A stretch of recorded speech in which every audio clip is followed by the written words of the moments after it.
రాష్ట్రంలో పొత్తు విషయంపై కేంద్ర పెద్దలు నిర్ణయం తీసుకుంటారని ఏపీ బీజేపీ చీఫ్ పురంధేశ్వరి మరోసారి స్పష్టం చేశారు. పొత్తులు ఎలా ఉన్నప్పటికీ పార్టీని సంస్థాగతంగా ముందుకు తీసుకువెళ్తామని తెలిపారు. సర్పంచులు చేసిన ఆందోళనపై ఆమె స్పందించారు.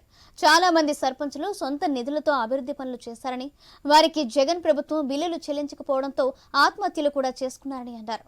వారి సమస్యలపై స్పందించకపోవడంతోనే ఆందోళన చేయాల్సిన పరిస్థితి వచ్చిందని తెలిపారు. వారిని అరెస్టు చేయడం ప్రభుత్వం నేతృత్వ పోకడకు నిదర్శనమని తెలిపారు.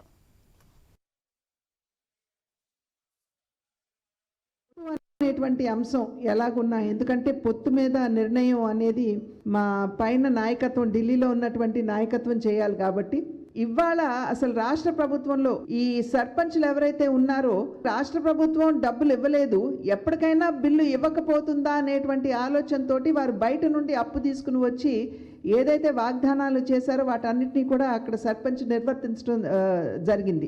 కానీ వారు పనిచేసిన తర్వాత కూడా బిల్ రానటువంటి నేపథ్యంలో చాలామంది సర్పంచులు రోడ్ల పరిస్థితి ఎలాగుందో మన అందరికీ తెలుసు. త్రాగునీటి వసతి సరిగ్గా లేదు. కనుక అటువంటి అంశాల మీద ఇవాళ సర్పంచులు ఉద్యమించి అసెంబ్లీ జరుగుతున్నటువంటి నేపథ్యంలో వారు, ఎందుకంటే అనేక స్థాయిల్లో అనేక మాధ్యమాల ద్వారా కూడా వాళ్ళు రాష్ట్ర ప్రభుత్వానికి తెలియజేస్తే ఇసుమంతా కూడా